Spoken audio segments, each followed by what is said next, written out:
I need that money. I really, really do. I need that money. I really need that money.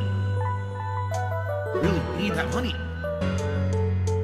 I need that money. I really, really do. I need that money. I really need that money. Really need that money. Really, that money. That money. Has been going, particularly this week and over the last month and a half. Let's get everyone caught up on everything. All right. So, for the record, 2025 was a great year for me. All right. It was. 2025 was outstanding.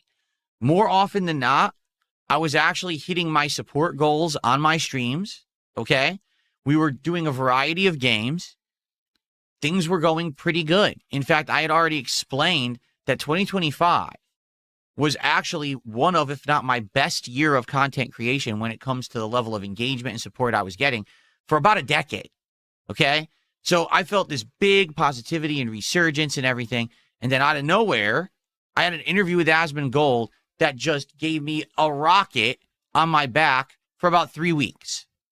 Now, the thing is, it's not the first time, and likely it won't be the last, where I got a temporary boost from having an interaction with other people on the internet. The kind of content that I do usually is not very interactive. It's more me hanging out with my audience, but playing games. It's not me collabing with another creator or doing a co-op playthrough or appearing on a podcast or anything like that. It's more just sitting here and talking with you and hanging out and having a good time discussing games and playing games, right?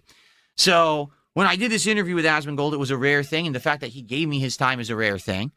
And I got a big boost in late November and very early December for about 2 to 3 weeks, where I got way more views than usual. Like, my stream attendance was doubled. Okay, no exaggeration. 9,000 new subs to the channel within a week. Pretty insane, right? In 1 week to get that many. I never get that many. In a month, typically I'll get like 500. And all of a sudden I was getting 9,000 in a week. Support was absolutely overwhelming. Okay? It's really awesome how I got all of this cool positivity and a whole new group of people were paying attention to me and hanging out with me on my streams. Okay? But much like the other times when this has happened, I knew that it was fleeting. I knew that most of those people were not going to stick around. They were there because of Asmongold. They weren't there because of me. They were interested in me and what I do and the content that I make, but they probably weren't going to stick around temporarily or permanently. It was going to be a temporary thing, and then eventually things were going to level out and kind of go back to normal. So I'm happy to say there are quite a few people from that crowd who've stuck around. There is still an increase in engagement, particularly. Like, I'll tell you guys right now, people are leaving a lot more comments on my videos. People are liking my streams and videos a lot more than they were previously. And I really appreciate that. You have to understand that even though you don't concretely maybe see it in views or whatever, that engagement helps the channel. I've got tons of people who are coming to me and saying, we're finding your channel in the algorithm. It's suggesting your videos. This is crazy. This hasn't happened in a million years. And now I'm seeing DSP Gaming actually get recommendations and stuff on YouTube. And that's good. That's crazy positive. Okay. And I appreciate that. But I don't think any of us are going to, try to fool ourselves and be like, oh yeah, the Asmongold bump there from the appearance was going to last. Or that most of the people stuck around, that they just haven't. What's happened is in the last couple of weeks, a lot of those people who rushed to the channel because I was a guest on with Asmongold, they left and they unsubscribed. Okay. So yeah, there's nothing you can do about that. That's just a natural thing. You get a big influx and then it's going to peter out eventually. I wasn't going to change all my content on the fly and suddenly become a guy just like Asmongold, who daily is covering drama topics and daily news and things like that. That's not who I am. I'm a gamer. That's the core of my content. Now, a lot of you here who are relative newcomers, thank you. And it's good to see you. It's good to see your faces every day. When you come by my content and you hang out and we have a good time together, it's good to have a new crowd of fresh faces in here. But also thanks to all of the longtime viewers and fans who have also stuck around and are hanging out and having a good time on a daily basis. Again, you guys are awesome. And I'm really having a great time. I want you to understand that, okay? But what's happened in the last month is I put in a lot of time and effort into using that temporarily bump to do as much as I possibly could while I could before we kind of get back to normal business. And what that means is until we get back to the regular streams, the regular stuff, and I'm trying to improve as much as I possibly can. As you know, I bought a ridiculous amount of new hardware, multiple monitors, arms, microphone improvements, an audio interface, new keyboards, new mice, new everything, right? And it's great. Like my setup is ever improving. I mean, every week I'm adding a few new things. I'm tweaking a few new things, and it's making the content better in the long run. It really is. But at the same time, it's been stressful. All right. It has been. It's been very stressful because I'm trying to basically juggle my regular streams with my real life while also doing all this other stuff in between. And all of it is time. Okay, I just want you to understand, like literally all of it is time investment. Simply just looking for stuff that I need to buy or whatever, to get it in here, to get it working with the setup, to mess around with settings. Oh, well, does this work? Does that work? You know, it's time consuming. And I'm having a lot of time right now. Like my time crunch is a big problem where I want to get out of here so I can go spend time with my wife, and I get stuck. And then, you know, we suffer for it. And that's not fair. That's not fair to my wife because she deserves to spend time with me. And it's not healthy. You need to have a work-life balance. You really do. You have to understand that in life, you know, you have to have that separation. It can't just be all of one thing all the time. And that's why when people ask me, well, Phil, you're a gamer, right? So you must play games when you're off stream. I do not, because I spend so much time in this studio streaming. I don't want my life outside of the studio to be exactly the same thing.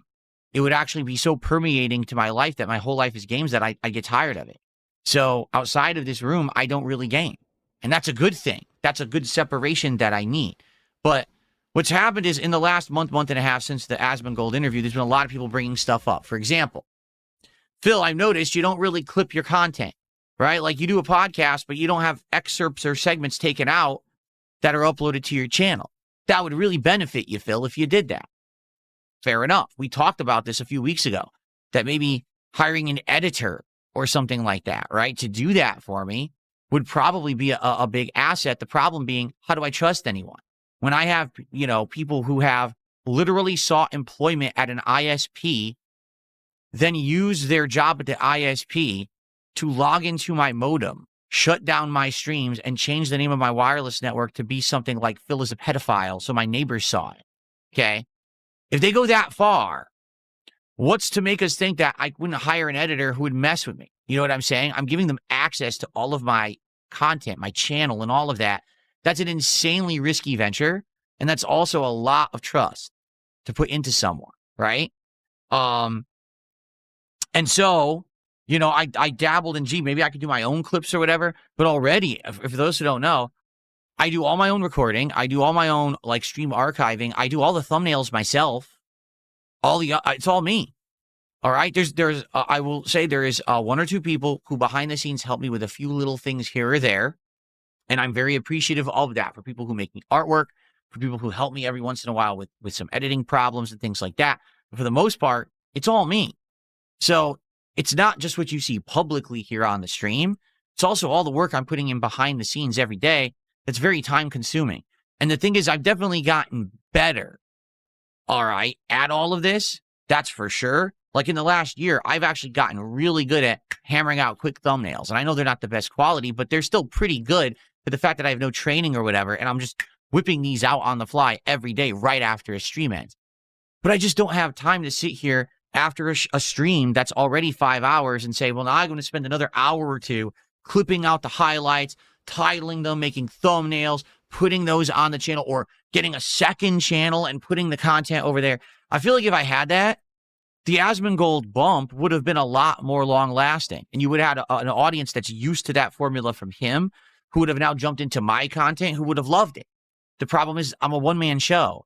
I'm not Asmongold, who has people working for him, doing this shit for him. I'm not someone who gets 40,000 viewers on a stream where I'm rolling in dough, and it doesn't matter if I take extra time out to do that shit. I have to be here to make a living. You know what I'm saying? Like, that's me. That's my work ethic. That's how I'm successful. So, yeah, it is frustrating when I know I had opportunity in the last month and a half to maybe do things a little differently, and it definitely would have benefited long term, but I really didn't have the means. And I hope you understand that. It's not that I don't want to change and do more things. I just don't have the time. I'm a one-man show. I always have been. And it's insanely hard for me to be able to try to put trust or anything into someone like that, simply because there's so many people who over the years have messed with me or are right now at this very point looking to mess with me, okay?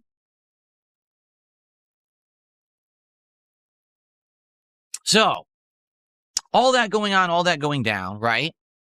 Basically what happened this week is essentially all of that kind of boost that I got from the Asmongold stuff is basically over with. Let's be honest here, okay?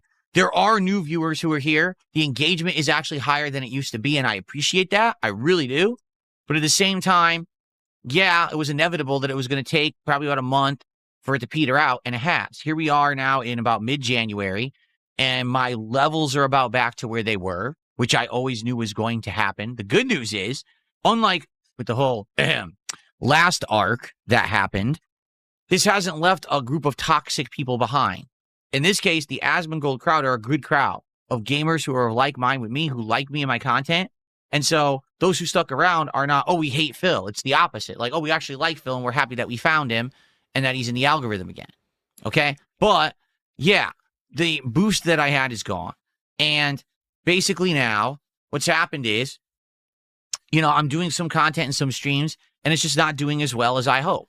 And that's frustrating, and that is disheartening, but at the same time, it's not horrible. It's not like I'm sitting here doing streams with no one showing up and no one, engaging the content and no one supporting at all. That hasn't happened. Okay, what's happened is you get slower streams, and that's okay. Like, that's the natural balance of things. You're not going to have insanely sky-high attendance, engagement, and support everything you do. I know that, being someone of my stature and scale, I'm not a ginormous content creator, okay? But when you put a lot of work into something and it doesn't pan out, it gets frustrating. All right, so notably, yesterday was a day when I was really disappointed with how stuff went because I feel like I actually put out a really good product yesterday, but no one really noticed. All right, and what I mean by that is yesterday on the first stream, I did the most disappointing games of 2025 countdown, and then I paired that with Pokemon. All right, and I feel like maybe that was a mistake, that maybe I shouldn't have paired those two things together, that they didn't really necessarily work together. And I think that moving forward, what I need to do is if I'm going to do year-end series, I do year-end series. And if I'm going to do gameplay, I do gameplay. Don't try to combine them because that's going to become confusing. It's going to split the audience. People are not going to know what's going on when. And that's exactly what happened yesterday. So I didn't do a podcast yesterday, but instead what I did was the countdown of the most disappointing games, which lasted about 90 minutes roughly.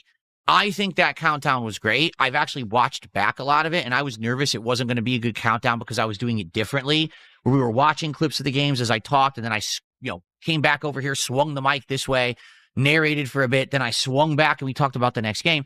In reality, watching it back, I think it looked and sounded great. I'm actually very pleased with how that came out. I hope that you guys who have watched it after the fact are liking it. I haven't, to be honest with you, I haven't even looked at it overnight because I felt like I put a lot of effort into making that work and I was hoping that it was going to do good, but the stream didn't do good. For the record, the stream actually performed worse than a normal stream if I had just played Pokemon. All right. And that's really what hit me is, damn, I put a lot of effort into that. I thought about the worst games. I got set all that up ahead of time with the video clips. I thought in my head about what I wanted to say about each game. I set it up so we could transition back and forth smoothly. I tweaked everything for that to work. I did it. Didn't really pay off at all. Most people are basically enjoying it, but the stream actually performed quite poorly compared to a normal Pokemon stream, which is pretty crazy to think that if I just sat here and chilled and just played Pokemon normally, it would have done better than this big event that I put effort and time into. Okay?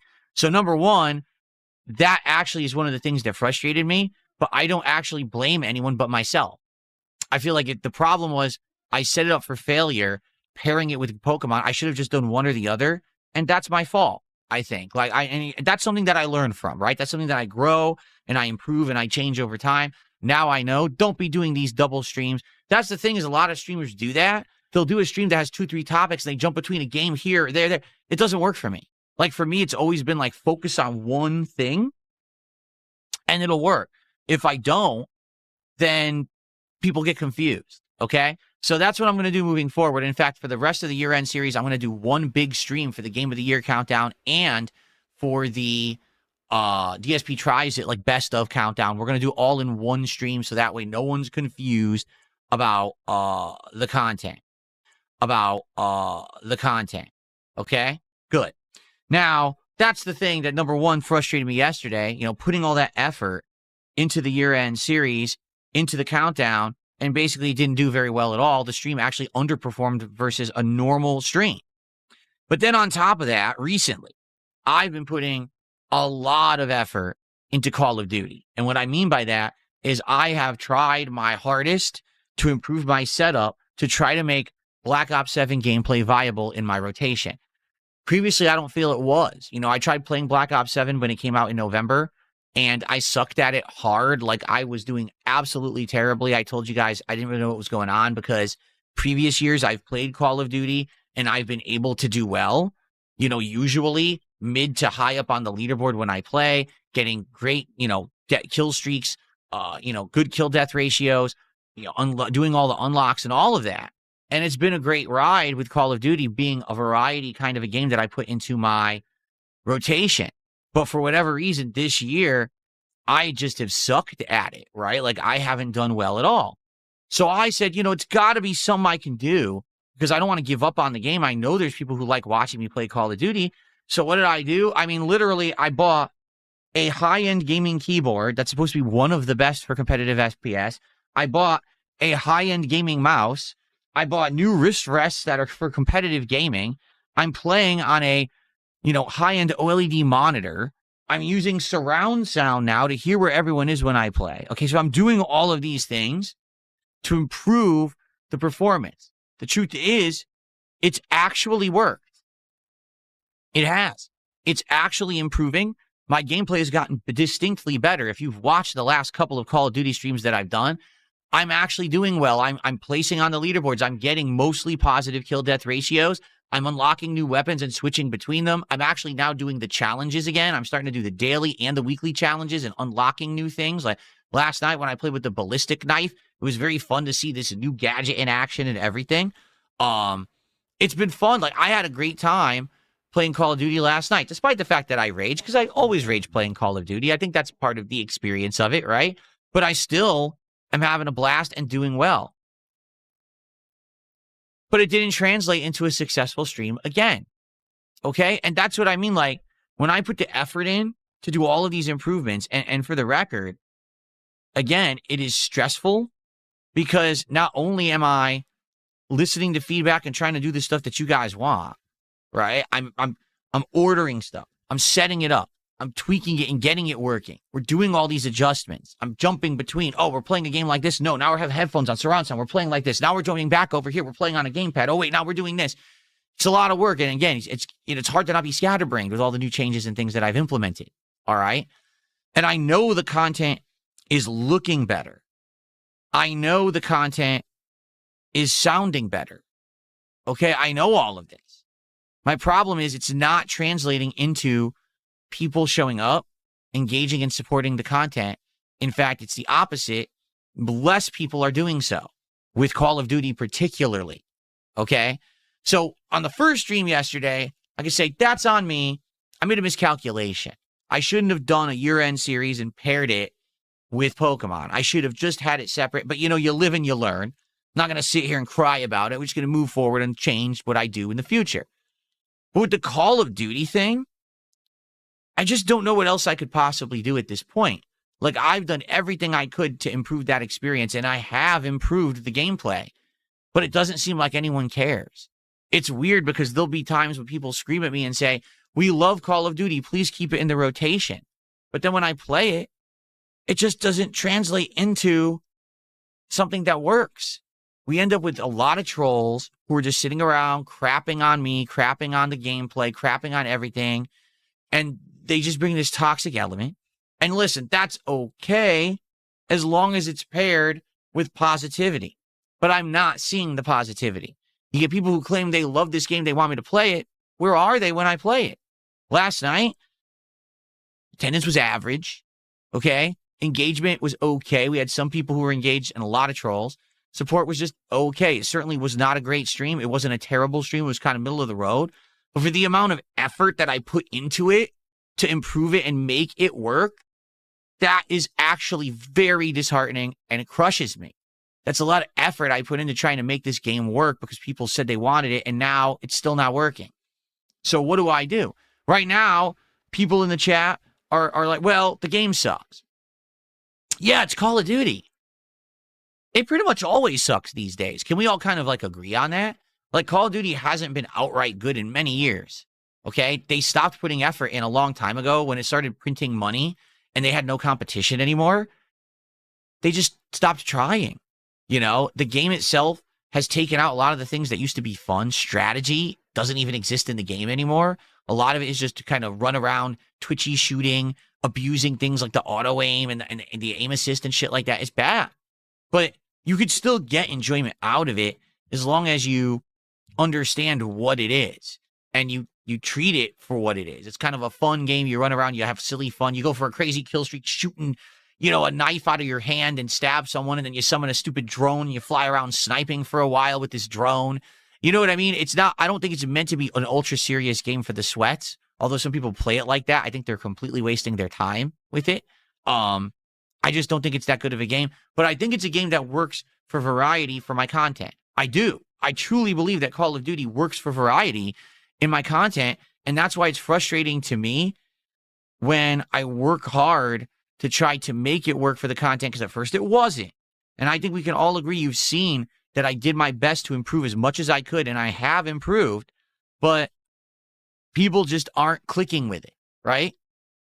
To have a night where I play all night and I'm doing well, and, you know, we're getting mostly trolling and the support is not great, despite the fact that people claimed they wanted this, and that's why I kept, you know, improving it and trying to play it. Yeah, it's crushing. It's very, see, disappointing isn't really the word. Disheartening isn't really the word. Maybe like demotivating. Like, I've been, ever since the Asmongold interview, I've been very motivated to try to do as much as I can to improve as much as I can in a short period of time. My goal is that once the big releases of 2026 start to come out, I'm ready to go. I've improved as much as I possibly could. My setup is absolutely flawless. We're polished, right? We're polishing it. We're good to go. And also, my work-life balance is back in order. Everything is fine. We're in a good thing. Nothing's breaking and crashing. Everything's working on a daily basis. I want to be able to play all the big stuff this year and hang out with you guys and have a great time. In addition, I want to be able to adjust on the fly and play smaller games all the time. Whenever you guys tell me there's a new interesting game or thing, I want to be able to jump on it and just try it and play it. And that's a good thing, a change that I think is going to help a lot in 2026. Something that I've never really done before. All right? But yeah, yesterday actually upset me. And I just want to make that known. You know, I don't think it's particularly any one particular thing. It's just a day when I put a lot of work and effort into the whole day, and it had 2 slower streams. Not unsuccessful streams, not bad streams, but slower streams. You would think it would have been the opposite. Oh my God, it's the year-end series. People are going to rally and engage and have a great time. Phil put all this effort into Call of Duty, and he's doing all this fun stuff. He's playing the Fallout collab. He's using the ballistic knife. He's going crazy. Didn't translate into success. So that's a problem. And that's something that I want to be able to tackle and fix, but I don't know how. You know what I'm saying? And I think that that's something that we need to discuss. Like, how can I improve? What could I possibly do? Because it seems like at this point, even when I put in tons of effort, it doesn't necessarily translate into the success that I'm looking for. All right? Does that make sense? All right? And again, I'm not angry. I'm not, oh my God, why on earth didn't you guys come out in droves? Why didn't I double my stream attendance? Why didn't I double my support? That's not what I'm saying. All right? I understand that the short time that was going to happen with the Asmongold interview is gone. But when I'm listening to feedback and things that people are asking me, I want the year-end series. Where are the year-end series? And I start putting them out, and it really doesn't translate into success. Like, damn. When people are saying, we want Call of Duty, get better at Call of Duty because you suck at it, improve the Call of Duty. So I do, and then it doesn't work. It's frustrating, okay? And that's where I'm coming from today, all right? So now,